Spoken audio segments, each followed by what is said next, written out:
जानबूझकर लेकर भी ये करते होंगे तो पापी होता है। ये हमारे समाज में माना जाता है। गुरु साहब का जानबूझकर तुम सब शोक पानी करो और उसको न पालते हुए पापी होता है।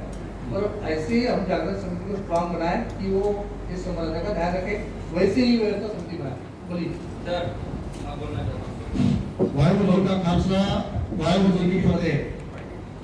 सबसे पहले नेक्स्ट साहब मैं सभी हजूरी संगत की ओर से आपका तहे दिल से धन्यवाद देता हूँ कि आज आपने जो भूमिका जो आप निभाने जा रहे हो, जो हमारे मर्यादा के प्रति हमारे हिंद की चादर श्री गुरु गोविंद सिंह तेग बहादुर साहिब जी के 350 भी शहीदी तथा श्री गुरु गोविंद सिंह जी 350 गुरुदा गद्दी समागम समिति जो आप बनाने जा रहे हो, मैं सभी संगत की ओर से आपका तहे दिल से धन्यवाद देता हूं।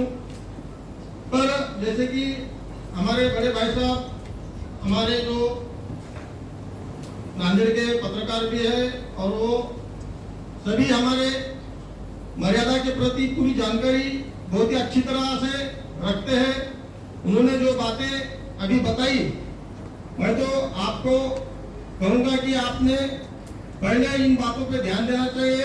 और अगर ये बातें आप ध्यान नहीं देंगे तो जैसे कि मोदी साहब ने कहा वैसा 4 महीने क्या 4 साल की समिति चली तो ये होने वाली बात नहीं है। और दूसरी बात हमारे दूसरे भाई साहब ने बताई कि जो मर्यादा हमारा कार्यक्रम जो भी होता है हमारे धर्म का, तो हम हमारे जो 5 तखत है वो 5 तखत के मर्यादा अनुसार ही हम करते हैं। जो 5 तखत की मर्यादा को आप मद्देनजर रखते हुए उनका आप आदेश लेने के बाद ही यह सब शुरुआत करेंगे तो आपके लिए और हमारे लिए भी ठीक रहेगा। और दूसरी बात मैं ये कहूंगा कि 2008 में जो गुरुदा गद्दी का कार्यक्रम हजूर साहब नांदेड़ में हुआ था, तब देश विदेश से यहाँ पे सारी संगत आई थी। उसका नियोजन हमारी हजूरी संगत ने बहुत ही अच्छी तरह किया था और उन्होंने करके बताया। तो मैं मेरे तरफ से आपसे विनती करूंगा, नहीं साहब आप सीएम साहब के बहुत नजदीकी हो तो आप सीएम साहब से कहे कि जो कार्यक्रम होने जा रहा है वो कार्यक्रम की पूरी जवाबदारी हजूरी संगत का देना चाहिए। ये मेरा वैयक्तिक मत है। वाहिगुरु जी का खालसा, वाहिगुरु जी की फतेह। वाहिगुरु जी का खालसा, वाहिगुरु जी की फतेह। छतरी को पूत हम बामन को न है, कहता पावत हैजू करो और जंजाल जितो ग्रह को तो त्याग कहाँ चितामा धरो। अब रीज का देहो है हमका जो हो बेनती कर जोर करो, जब आओगे औध निदान बना अति हिरण मत जूझ मरो।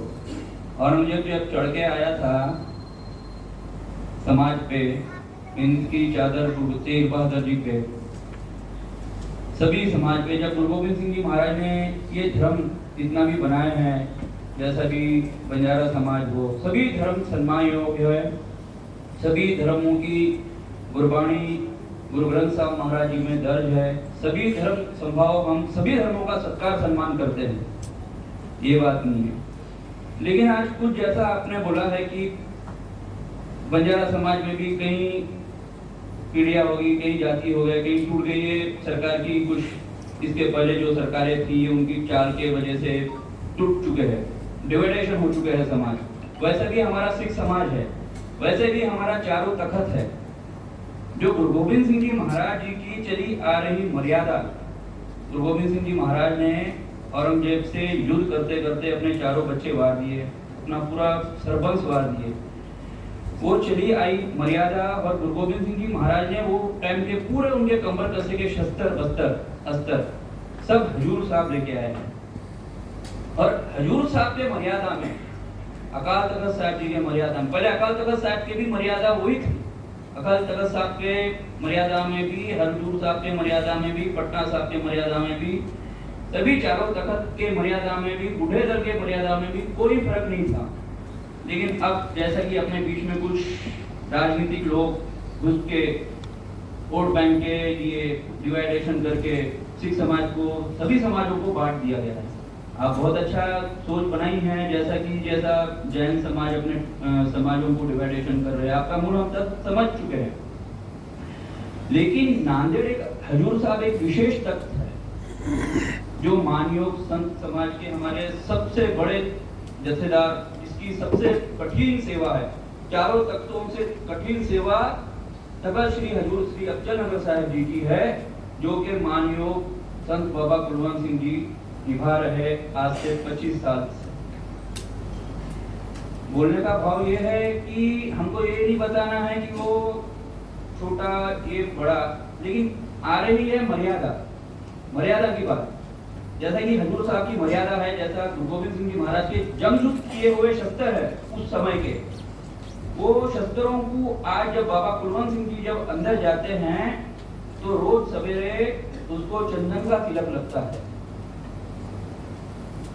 तो जब शस्त्र वो, क्योंकि जंगजुत किए हुए शस्त्र है पूरे मुगल राज्य से, औरंगजेब से, निजाम से, कई पीढ़ियों के देवी के दुर्गा भवानी के शस्त्र है, एक महाराज के सभी चंडका के शस्त्र है, सभी देवी देवताओं के शस्त्र है। तो शस्त्रों को शांत रखने के वास्ते रोज तिलक दिया जाता है चंदन का। अगर से वो चंदन का नहीं तिलक देंगे ना, कुलवंत सिंह बाबा जी को पूछो कैसे खड़क जाते हैं शस्त्र आपस में, सेवा करने को कठिनाई हो जाती है। ये अपने हाथ में नहीं है कुछ भी, अकाल पुरख गुरु गोविंद सिंह जी महाराज की कृपा से ही सब चल रहा है। बहुत खुशी की बात है, गुरु गोविंद सिंह जी महाराज के पिताजी और बंजारा समाज का हमारे पे बहुत बड़ा एक एहसान है, और गुरु गोविंद सिंह जी महाराज ने रंग रेटे गुरु के बेटे बोल के गले लगा के बहुत हमारे बंजारा समाज, हमारा दाल बाटी का रिश्ता है। तो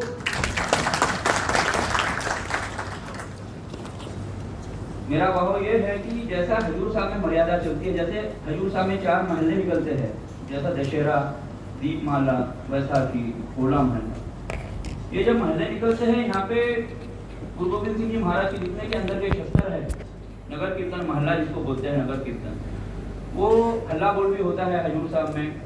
गुरु गोविंद सिंह जी महाराज की पूरी चली मर्यादा हजूर साहब में आज भी चालू है। तो वो जो मर्यादा चली आ रही है, मर्यादा जैसी बनाते हैं वो लोग, जब महल्ला निकलता है, जब जंगजुत के समय जैसा औरंगजेब पे महाराज चढ़ाई करते थे, वो टाइम पे चंडका की बाणी चंडी दीवार हमारे पास बोली जाती है, चंडी दीवार पढ़ के बकरे को झटका के बकरे का तिलक पूरे शस्त्रों को देके अरदास बेनती, जैसा आपने बोला है अरदास में क्या पावर है आपको पता है? अरदास क्या है? गिरती कदे न होई जन की अरदास, नानक जोर गोविंद का पूर्ण गुणदास। अरदास में इतनी शक्ति है। तो ये जो बकरे को झटका के बकरे के पूरे शस्त्रों को तिलक देके जब हल्ला निकलता है, तो महल्ले में हल्ला बोल होता है, सभी नानक नाम लेवा देश विदेश से संगत घूम के पहुंचती है। और मेन अब जब हजूर साहब मेन गढ़ है सिख समाज का प्रतीक, अकाल तख्त साहब चारों तख्त, बूढ़ा दल, पंजवा तख्त, ये सब मेन गढ़ है। तो बोलने का भाव यही है कि जो मर्यादा को किसी की भी ठेस ना पहुंचे, जैसा भाई साहब ने, रविंदर सिंह जी मोदी ने बोले है कि अभी हमारे पास गुटखा, तंबाकू, ये चीजों का बहुत ज्यादा ये है, सब आपको भी पता है। वो भाई साहब जैसा अकाल तख्त साहब जी की है, ये सब छोटे छोटे चीजें जो है मुद्दे अपन सभी के सहमति से करेंगे। तो अपने को तो बहुत खुशी की बात है कि गुरु गोविंद सिंह जी महाराज का, तेग बहादुर जी महाराज का अपन समागम मना रहे हैं। और मैं सब भाइयों के सभी के मतलब मैं एक आश्वासन देता हूँ कि बहुत सुख शांति से कार्यक्रम होगा, क्योंकि ये तुम्हारा हमारा कार्यक्रम नहीं है, ये सब करा रहे अकाल पुरख भाई, बैठे वाले गुरु तेग बहादुर जी करा रहे, गुरु नानक देव जी महाराज करा रहे, गुरु गोविंद सिंह जी महाराज, ये सीएम साहब, मुख्यमंत्री साहब, फडणवीस साहब के एक दिमाग में डाल के अपनी पूरी टीम बना के अपने को ये सब सुख शांति से सभी संतगण, महागण, सभी महापुरुष, सभी समाज को लेकर चलना है। मेरी बेनती है, वाहिगुरु जी का खालसा, वाहिगुरु जी की फतेह। अभी इसके बाद चाय पान होगा, पर मैं एक बोल देता हूँ, ये कार्यक्रम कोई बाहर का आदमी के करने वाला नहीं है। कार्यक्रम करना है तो हमारे सिख भाई, सिखलीकर, बंजारा, लोबाना, इनको मिलकर ही करना है। शासन सिर्फ सपोर्ट करेगी, शासन कुछ आके नहीं करेगी साहब। इसीलिए मर्यादा हो, जो भी करना है परमिशन हो। जैसे कल सत्र की सभी संतों की मीटिंग होने वाली, और गुरु सिंह जी के साथ ऑडियो हमारी 2 मीटिंग तो हुई है, लास्ट बार भी आए थे, पूरी राज्य समिति ऐसा मीटिंग करके गई। कल सभी संत मिलकर इसको पूरा प्रारूप करेंगे। हर चीज को मद्देनजर रख के देखकर, मर्यादा को देखकर ये काम पूरा निभाने की जिम्मेदारी हमारी हर इंसान की है। सिर्फ किसी का नहीं है कार्यक्रम संगठन की, एक व्यक्ति का नहीं है, ये चारों समाज के हर वर्ग के हर व्यक्ति का है। तो उनकी मर्यादा उन्हें भी संभालनी चाहिए।